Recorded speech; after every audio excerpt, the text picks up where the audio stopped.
Ruchi. Hi, Ashish. Thanks for being here with us. And it will be really interesting to hear things about your journey over the last few years. How was your childhood? How did you really?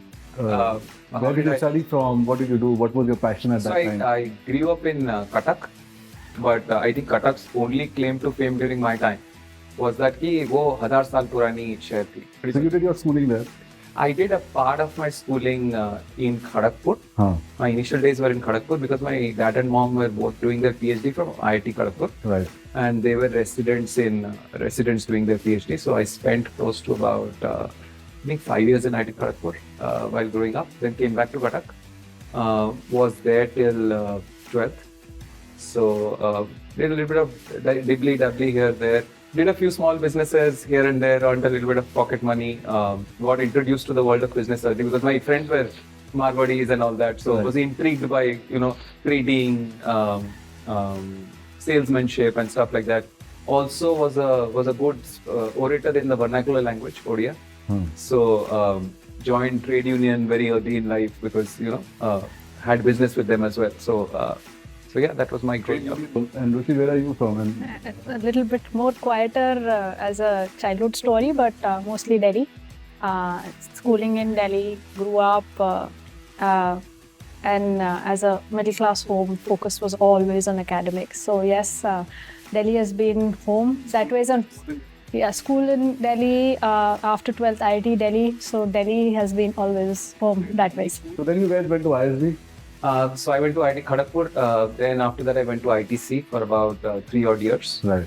It built on my past experience because in ITC I had a single very large posting, which was that I became the COO, meaning the Chief Operating Officer of a company called Asia Tobacco Company, which was a 100% subsidiary of ITC. The reason I became COO of Asia Tobacco at the ripe old age of 20, I was bordering 22, I think. Right. Was because I was from a trade union and that factory had massive trade union issues. So how big was that business? Well, when I went in, the turnover for the last 7 years was 0. But when I came out, it used to do a turnover of 2.5 crores a day. Okay, phenomenal. So I mean, this is 2004-05. Yeah, so not 2.5 crores a day means 730 crores, maybe 100. It was bordering about 900 crores. Yeah. 900 crores. That was the capacity and of that factory. That was from 22 years of age to a year and a half later.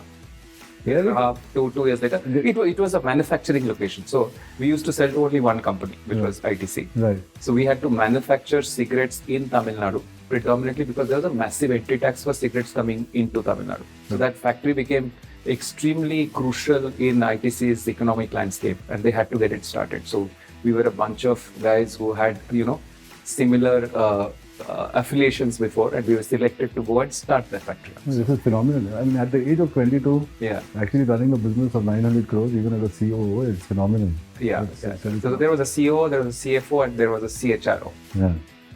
It was a militant trade union to deal with, so face that early in life. Excellent. How about you? No, so I worked for a couple of years. Yeah, I worked for a couple of years at EvalueServe, joined ISP because you mentioned ISP. We didn't meet in ISP because he was one batch my senior from. That is not true at all. You must have met. We met in ISP. So I was a part of McKinsey. I went in there. I tried to say hello to her. Recruitment perspective, we were not in the same batch. We were not in the same batch. I was a year senior to her. Right. I went back to recruit. And I said hello to her, didn't get anything in return. So we met at McKinsey. You met at McKinsey. So you recruited not for McKinsey? No, I didn't. You selected. She didn't return the hello. Right? So in spite of that, she got into McKinsey. Yeah. There you go. Yeah. So we met at McKinsey. Our, I think, first project itself was a similar project, but yes, it took some time, but yes. Yeah, she lasted in McKinsey for a really long time. So I was making McKinsey for 9 odd years. 9 years? Yeah. And how about you, Ashish? How long were you in McKinsey for? 4.5 years. 4.5 years. 4.5 years I was out. And where did this idea about entrepreneurship came in? I mean, what was after McKinsey? Did you do a job after that or you? Well, I guess my jobs. I went and did Matrix after that. But frankly, what had happened is things started tapering out in terms of, what we were doing and stuff. The standard joke in McKinsey was that कि आप दूसरे का घड़ी देके उसी को time बता दो, right? Then the joke, by the way, in VC is that you buy him a watch and tell him the time from the watch that you bought for him. Yeah. So So you wanted to entrepreneurship. do something different. We wanted to do something different because there was always a niche. Yeah. Because frankly, doing the same thing over and over again, because VC also is predominantly consulting work beyond a point. How many investments can you make? Right. You still have to expend time, and you have the responsibility for everything, but you don't have the authority for anything. Right. Right? That was VC for you. And a magnified version of that was consulting for you. कुछ करना था, कुछ हो नहीं रहा था, life was not that exciting. Some more excitement. That's when we started thinking about what to do next. फिर हमने सोचा कि कुछ करते हैं. So that was while you were in McKinsey, and she was a partner in McKinsey. She was a partner in McKinsey, and you were. I was a director at Matrix. Right. Fairly senior positions. Yeah. Well paid, but very frugal, so we didn't know what to do with the money. Right. That helped us in later in life. So yeah, that's how it started. But I'm sure she'll build on it. Yeah, no, I think even the McKinsey tenure and Matrix for him, it was exciting in a way in terms of learning and at least figuring out what do we like to do, but then how do you want to apply it to building something is something that followed later. And at that point, both of us were at this point that we want to do something different. And because we had such a rich experience professionally, you didn't know that what could be a place which could be better for a job than McKinsey, or what could be a place better than Matrix. उससे अच्छी जगह कहाँ हो सकती है जहाँ कुछ job कर सको, right? You will not leave it for a job. So it had to be. In spite of the fact that he said you were just selling the time to the guy who She was different. She was different. She didn't do that. So for me, I think I really owe it to McKinsey that I did find passion in terms of financial services, right? So that's something that did appeal at that time. It just was very exciting. But yes, after a point, you're like, okay, there have been a lot of learnings and everything, and you can't just find a great job where you'll apply it. And that's when both of us were like, okay, let's do something. And so where did this idea come from? I mean, was this your first idea as an off business, or was it like you did a few and कहीं पे आपको failure हुआ और फिर आपने इसको शुरू किया? So the idea actually germinated from the fact that I was a VC, right? So I used to see a lot of entrepreneurs because I'd invested in a few, and I always exclaimed that I learned the don'ts of entrepreneurship from the guys I invested in. But yeah, that's where it started. I think then we kind of put our journeys together कि हमको आता क्या है, right? So she was from her dad used to run a SME. Okay. And she had done SME banking. Okay. फिर मैं देख रहा था कि a lot of talent was coming into the SME ecosystem. कुछ companies procurement में आ रही थी, कुछ logistics में आ रही थी, कुछ financing में आ रही थी. It was like the untouched world. Nobody wanted to do SMEs, right? So we thought there's some value there. We all have some exposure there. I had run a SME, Asia Tobacco, 2.5 crores a day. The SME. Yeah. When we used to sit in ITC, they used to say, "Chup, you're SME." Absolutely. Right. So ITC is ITC. Absolutely. So we said, okay, this is that untouched part of the world. There are clearly 2 or 3 problems. We want to do something different. We kind of enjoyed working with each other during that 1-year phase when we worked with each other back at McKinsey. Let's join hands and start. So that's how it started. Yeah, but it was a while to leave what we were doing. Yeah, it must have been very difficult, right? More than difficult, it was too long. Yeah. Because I was who I was, right? So I was very operational with the companies that I had invested in. I had practically an operating role in each of them, and I had to hand it back to the company when I was leaving. Right. And so it took me a while for her also the same. So I think sometimes just thinking that it's very difficult makes it even more difficult. It was a time that a lot of things changed in our life. Like we were staying in Mumbai, we shifted back to Delhi. We were having a baby. Right. So like 8-9 months into that space. So baby is just 8 days older than the business. Yeah. So I even having a baby, shifting cities and shifting 8 years. 8 years. 8 years. So everything changed at that juncture. And when you have everything changing around you, you just suddenly, you're so lost in it that you don't realize that how difficult it is, right? So there were a lot of people who came up and said that, okay, are you sure both of you want to jump into it together? And there are these idioms that we want to put all eggs in one basket and all those things. And after a point, to what Ashish was also saying, that we had, we've been very grounded as people in terms of frugality or the way we have led our life. And there's a very huge role of our individual upbringings towards it, right? And at that point, it was not about saying it's money. That was not there. It was not about saying that what if it does not work out. It was just that And if you have it's okay. About trying something different. Something different. But then how did you become passionate? If you always have a backup, sometimes you don't become passionate about what you want to do. So how did you get the passion to build this up? So I think what happened is, so while we had a great, I would say, great experience in both our vocations, whether it was consulting or investing and stuff like that. By the time we left, we were extremely bored. Okay, I think the last 3 to 6 months, Right. because we were into something else, we realized that they were so diametrically opposite that the whole passion was that there should be no chance that we go back to what we were doing. Right. So that was the driving force. One, that. Second is, I think that in the initial days also what happened is we got a good set of people together as co-founders, as founding team members and all that, and we fed off each other's energy. Right. We wanted to hang out with each other. So how many co-founders do you have? 5. 5. Yeah. We were 5.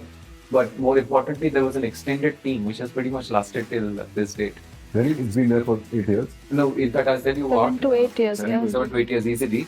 I remember doing a strategy session last week, and there were like 22 people around the table. The average age was 6.5 years. Well, amazing. In the company, yeah. Amazing. Both companies put It's like 22 people, 6.5 years. 22 people with the top management team. Top management team, but actually having stability in the top management team from almost the time you started is really phenomenal. Yeah. Great friends, you feed off each other's energy. We realized that what we were doing was so fundamentally different from what had existed as a substitute that the whole problem statement itself was very energized. Right. So just in simple terms, what is the business model and how does it work? Maybe So we have a commerce business and a financing business. So I'll tell you about the commerce business, Ruchi can tell you about the financing business. Commerce business is fairly simple. So there are SMEs.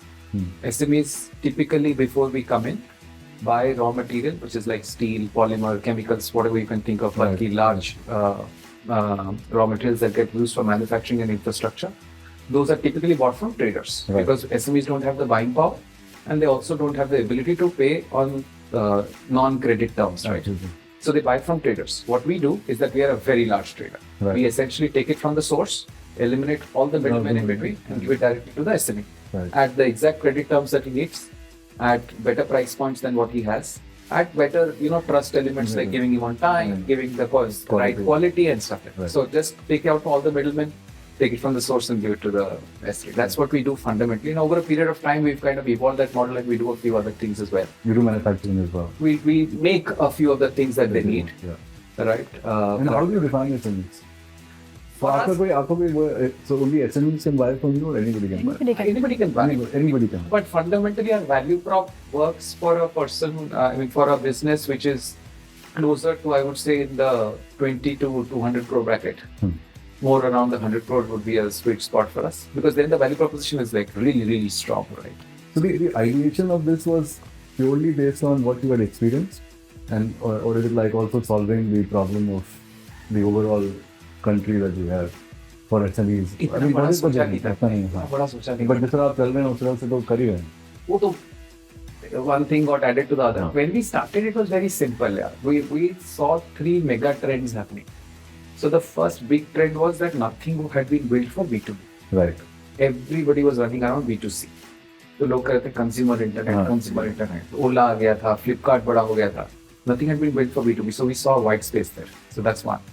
The second thing that we knew, particularly from Ruchi's experience on financial services, that everybody hates giving credit, particularly working capital to SMEs. Right. So there are diversion issues and stuff like that, a whole host of issues. So we knew that SMEs are at the raw end of the chain, whether it was commerce or financial services. The third thing that we saw is that a lot of good quality talent and investment was flowing into the world of B2B and SMEs. So we said, okay, with exposure, let's start.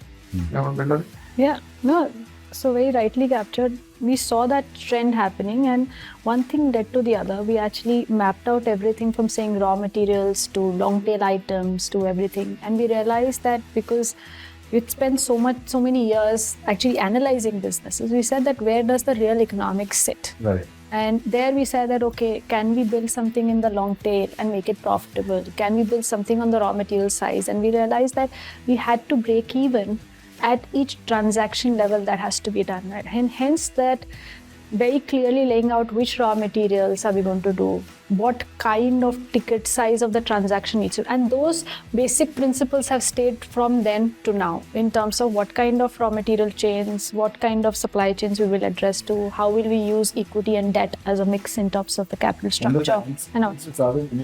So financing we started after a year and a half, and that also was borrowed from our experience in the B2B ecosystem. When we saw that in fact 95% plus of business actually happens on credit, we realized that it's not just facilitating or identifying or discovering fulfillment or procurement, it is also saying how do you finance it, and that itself was a standalone need. And when we realized that there was no such product available, especially in the banks or NBFC ecosystem itself, we said that why not actually do it.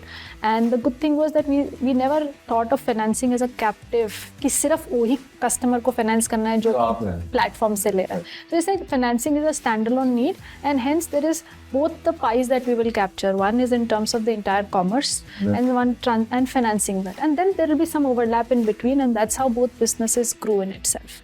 So idea किसका था ये? आपका था कि इनका? Actually, Prashant, important thing is also it's like when the full team comes together, right? Like one is sitting, he'll say कि okay, SaaS products is important for SME. Then someone else is sitting, okay, MRO देखना है कि नहीं देखना. So most of our business actually evolved in that first year of operations, and I think they're like Nitin is there. He's seen something on the infra construction side. We wanted to start on the construction, whereas initially our hypothesis was we'll start on manufacturing horizontally.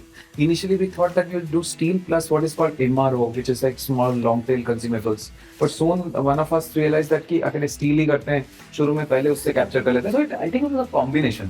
Yeah. And people pretty much contributed and built on top of each other. Yeah. So what is that you did differently? आपने अलग क्या किया है इस organization में जिससे ये सब create हुआ?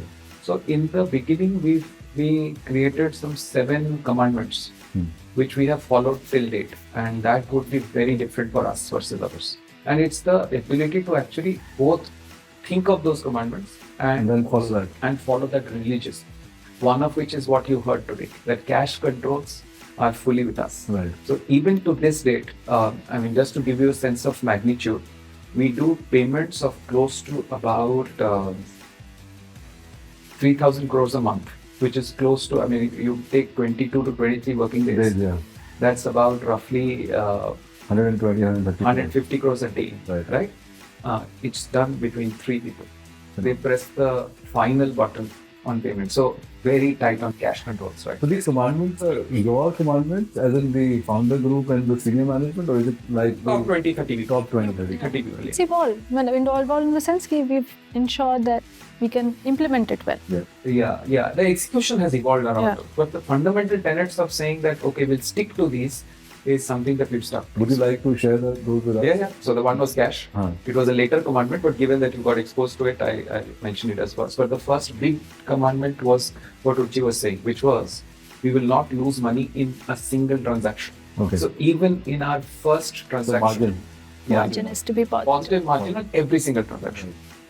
So Ashish, you were talking about the 7 commandments. So आप बताएंगे what were those 7 commandments? Okay, I'll give and you talked about cash already. So I talked about cash. Second, we don't want to lose money in a single transaction. We don't lose money in a single transaction. So every transaction is gross margin positive. The third thing is that we will grow through young talent. So our initial talent pool was largely, in fact, at one point in time, we were 70% for freshers or 0 to 3 years experience. Right. We've now evolved over a period of time, but at least that commandment we stuck to for at least 5 to 6 years of our journey.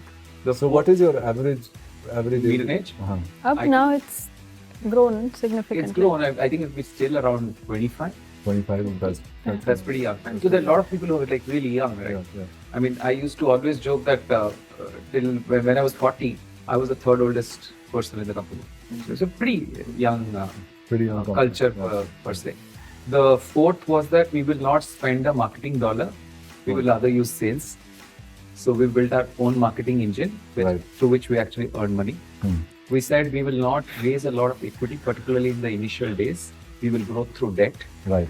And then, so the marketing commandment was actually a little different. So I used to be a VC, and there used to be this fundamental thing called customer acquisition cost. Yeah. So the commandment was that we will make customer acquisition cost negative. Right. So one of the things that we So which would be what? Contribute. The customers would contribute. So the customer comes to me for a service, Right. because of which he pays me money. Right. But once he comes to me for the service, I actually acquire him as a lead. That's what we do in our business when we have to acquire SMEs, right? Right. Right. We'll go through debt. Did I miss one? And I think So one of Cash. Debt, Margin. cash, margin, Talent. freshers, Talent. Yeah. customer acquisition cost. Customer- I think there are a couple of important things that we also laid out. In addition, was the fact that tech itself would be an enabler of the business, right? So it's not that, and we will build only things that we'll use. Without So, waste technology. so that's something that Bhuvan and team has done exceedingly well in terms of saying that what does the business need? Let us make that what the business needs, so that means that sync between business and tech is very, very strong, rather than two separate engines which are running. And I think the last one, which we always take a lot of pride in, is saying that when we set up the lending business and even for commerce business, there are some very critical functions which new age companies feel that they can initially outsource. Right. So the collections engine is completely in-house, which is actually led top down. Legal function is in-house. We actually do. So you do everything in house. Yeah. Yeah, most don't of- outsource No anything. outsourcing. No outsourcing. Yeah. we will use partners like yourself in the journey, but in terms of real execution on the ground and operations, it's all in-house. Like collections holds up under Ashish. He just has to drive it that way. So just to add to the points that Ashish made, the couple of other points were that we ensured that the tech that we were building, and this is like a phenomenal job that Bhuvan and his team have done, is the fact that there's very much in sync with what is needed in the business. Right. It's not that there is a great tech which is being created which is not being used, and I think 95% of whatever has been created, we've ended up using it. So that actually pulled in a lot of efficiencies for us. And lastly, there are a lot of functions that a lot of our peers or in the new age ecosystem have actually ended up outsourcing initially. And from the start, we were very clear that collections has to be in-house, underwriting has to be a very strong engine, legal has to be in-house. Though we were, over time, started to leverage some partners, but the core functions and operations actually are something that we built in-house. Yeah. As she was speaking about it, I remembered the 8th, which kind of something was pretty core to us. It was on the fact that we'll be very hands-on. Yeah. So no assistants, no drivers, no rooms for each other. Right. Pretty much Open office. liberty, equality, fraternity in every way. I remember a joke from our early days. One of my initial ideas was that we should all come in uniforms as well. Like a massive pushback from everyone. Factory guy, right? So let's all come. I in fact had a color in mind as well. don't tell me it was yellow or green. Or Green and blue, which is our green is the new black. green is the new black. Green is the new black. Yeah, but just coming back, yeah, your assistant thing is absolutely valid, because when we tried to reach you so many times and asked you for your assistant, you said I'm my own assistant, right? So which is phenomenal. I think you have the talent, right? And how many people do you have right now? How many? Accepting workers in the factory is about 1,600. 1,600 people. How do you keep them motivated? How do you keep them driven? I think So fundamental tenet is lead by example. Yeah. So if you are energetic, the guy below you will be energetic. If you are putting everything for the company as your first tenet, he'll do the same. So lead by example. Right. So Ruchi, women entrepreneur first, very few of them are there in the country now. Now that population is growing.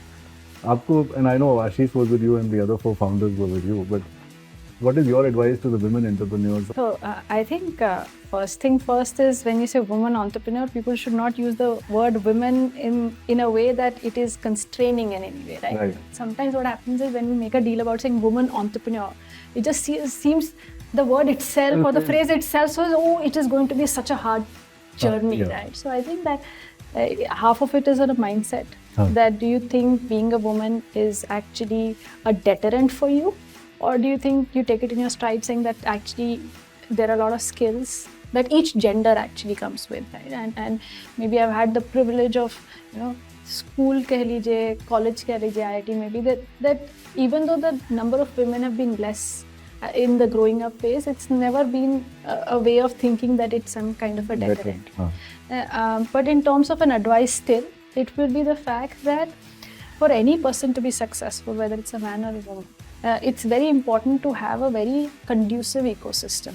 right? And you are equally responsible for building that conducive ecosystem, saying who is the person I can rely on, right? Like your family, who actually supports you. Or for that matter, how do you actually create an ecosystem who can actually take care of maybe the kid or the house, etc. So I think it's equal responsibility of a man or a woman to say that, how do I build a conducive ecosystem? And second is, whenever you have a support, like for me, you said, yes, Ashish, other co-founders were very helpful. Right. In the sense, when we just had a kid, they were okay to come home to actually work together. Right? My parents around, support from Ashish's parents, and everybody has been supportive, right? And when you have that, you should just hold on to it, and you should just count your blessings. Yeah. Than saying that, oh shit, I'm a woman. Is it, oh, this investor is saying no because they saw that I'm 8 months pregnant. I can count and I can and think about it, but that's only a negative, right? But if you think, oh, there was this person who actually has been supportive and all that. So one is a mindset change for the women themselves, right? Yeah. So deterrent, don't think You are that an entrepreneur. You're an entrepreneur. Yeah. It doesn't It's matter. not Gender is woman not. entrepreneur. You never say a man entrepreneur. You never say that. Do you say that? Yeah, No. yeah. So- You never say that. You never say that. Right? So. and that's about it. Yeah. When Ruchi makes statements like this, I always say 1-0. Put up one. I thought it was like 5 sets already done, right? At one go. Why 1-0? You want to play the next side and win So that you at least feel that you have a chance to wear it back. If I say 5-0, you may give up. Ashish, how's Ruchi at work? Ruchi is brilliant. Now you're going to see a very different version. So she is more than brilliant at work. In fact, she is so much more brilliant that I actually... You can't find words beyond brilliant. No, I will tell you. Yeah. When I introduce her, I do not say that she is my better half. I say she is my way better half in both professional and personal life. Right. So, but What do you think about Ashish? What's the area that he needs to improve on? So I'm a person who will count more the blessings. So I'll first answer your first question. I'll answer the first one. In terms of, I think when you're running a huge organization or you're setting it up, I think his biggest, you could say, boon to the company is that he can think big. Right. So if you have to, take a giant leap, first you have to think about a giant leap, and you don't think about constraint, ho paega ki nahi ho paega. It's like, okay, next. He says, on to next. What is the next big thing and how are we going to get to it? Yes. So one is thinking big, and second is to actually break it down into execution. Right? So many a times I've met people who can say, paint a grand vision.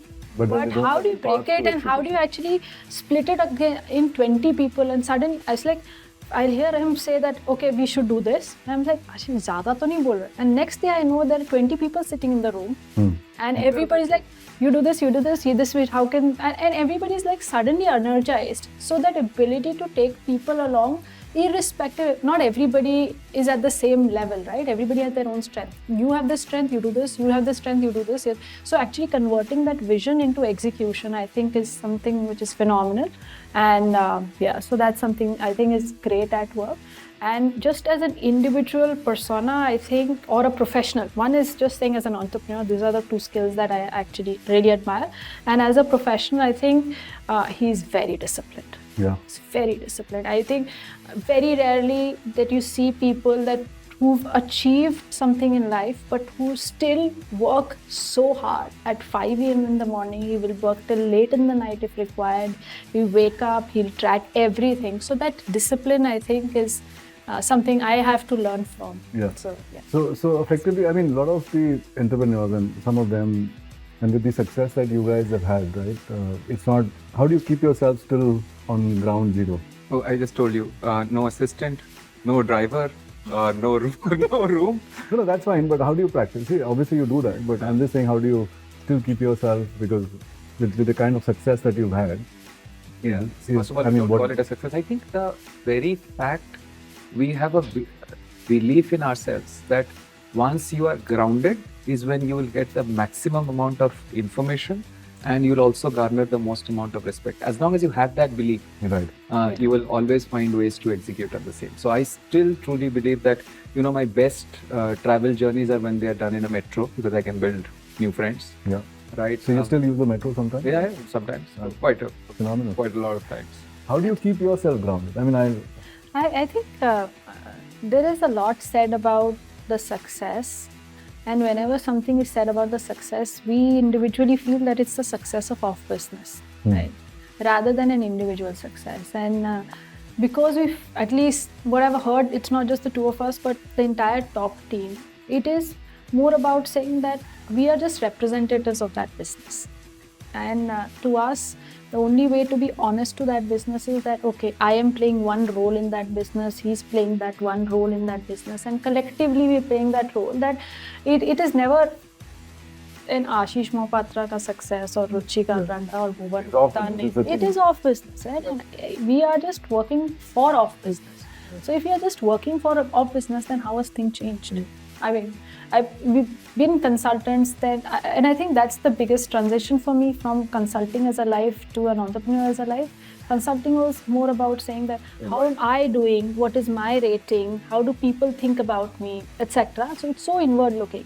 But as an entrepreneur, it's like, how are your people doing, or how is the company doing? And honestly, Prashant, when you look at people around you, I think to what Ashish also said, you just get so much energy from them. Right. And if they are your source of energy, then you are in a way grateful to them. And till the point you're grateful to them, because it's a collective build. Whatever is OfBusiness is that collective. It's we both are sitting here, but we just representing. Yeah, 16 people cannot be in this room. Absolutely. Till that's the feeling, I think we will like, staying grounded. You treat people like your family. It is. It is your family. It is your family. It is your family. It is our second child. It is your everything. Yeah. So hence, we are known for OfBusiness. Until OfBusiness का नाम रहेगा, हमारा नाम रहेगा. तो इसके लिए तो फिर grounded ही रहेंगे. Any tips to people who are looking at entrepreneurship? Anything that 1, 2, 3 things that you think that they should do? My tip has always been the same. Whether it be an entrepreneur or academician or professional or any vocation for that matter, it is to build on your strengths. It's to be yourself. Yeah. But you will make it big only if you are yourself and you build on your strengths. So follow be your yourself. So you guys watch movies, right? So what is Ruchi's favorite movie? What is her favorite movie? Her favorite genre of movies are something which I have still not kind of got Discovered? I've discovered, but haven't built an appreciation for. That's animation. She likes any kind of animation. So, how about Ashish? What does Ashish like to watch? He loves to watch anything which is of historical significance. And things. Yeah. So anything which is sports biographies, etc. actually work very well for him. But anything which has like this Roman feel to it. Yeah. I love it when they talk in that language, right? Just this high-pitched, really loud stuff. Yeah. Anything which is historic in nature, because he loves reading. He's very well read. So from anything to do with that 100 BC. Yeah. Ashish, you cook? No, I love eating. You love eating? Yeah. You cook for him? She loves. She hates eating. She hates eating. So you watch MasterChef to decide what you want to eat? No, so I like reality shows of any kind. Wherever there's a competition, so I'm very competitive in nature. Right? Any reality show. And what sport is your best sport? What sport do you follow? Is it? I follow a lot of sports. Yeah. I follow cricket. I follow tennis, golf, international football, club football I hate. At some point in time, there used to be many more. I follow squash quite a bit. Table tennis on the set. What is your favorite one-liner? Ye mat kar. She's very good at it. And what is his one-liner? Favorite one-liner? Hope is a good thing. In fact, one of the best things, because no good thing ever dies. So do you guys carry work home? Always. Always. So Yeah. you work? Not just, we don't only carry home, on our way home also we carry work. Discuss. You carry work, you discuss. Yeah. So there's no like me time, there's no free time, there's no. No. You see, when, So you're when like you enjoy complete work, workaholics for both of us, yes. for both of you. Yeah. Yes. Yeah. Because frankly, we enjoy doing what we do, right? Right. Yeah, that's important. And frankly, also, there are so many people around us who also enjoy what they do. So we feed off each other's energy. Yeah. So what's the next big unicorn idea? Now that you guys are 2 unicorns, you produced 2 unicorns over the last 8 years. 8 years, yeah. Yeah. So what's the next big unicorn idea? Coming from us or coming from somewhere else?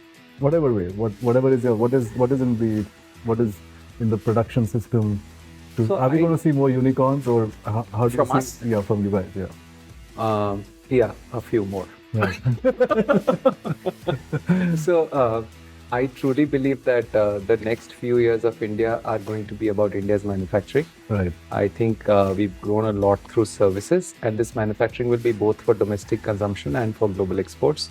And a few new age manufacturing-led ecosystems will be built out of here. So you will see us also building something around the same. We've taken some baby steps around it, but I think we will. Electronic manufacturing. Electronics is more a sector. Right. It could also be a horizontal, something to do with manufacturing in general. But I would say both in terms of verticals in manufacturing as well as horizontals that would straddle across. Right. We would attempt both. You would attempt both. So we would see many more things coming from your. And what's really, Because our fundamental 101 of building businesses will not change, which is one, to put a great team together, and just feed off each other's energy with that tenet. Second is to build it frugally, and third is to make sure that you do it with a very commercial mindset. Once you put these three things together, I think a business is built. Yeah, right. So are you working on something already? Working on something. I think we believe that manufacturing will be India's next bigger story, and it's also a very natural extension from what we do today in both commerce and finance. Right. Yeah, so great. Thanks very much. Thank Ruchi you. and Ashish, thank you for being with us. This is the power couple in India right now, or in Bharat right now, let me put it this way. And we see that the unicorns become decacorns, and you generate many more unicorns and create decacorns. Thank you so much. Thank you very much.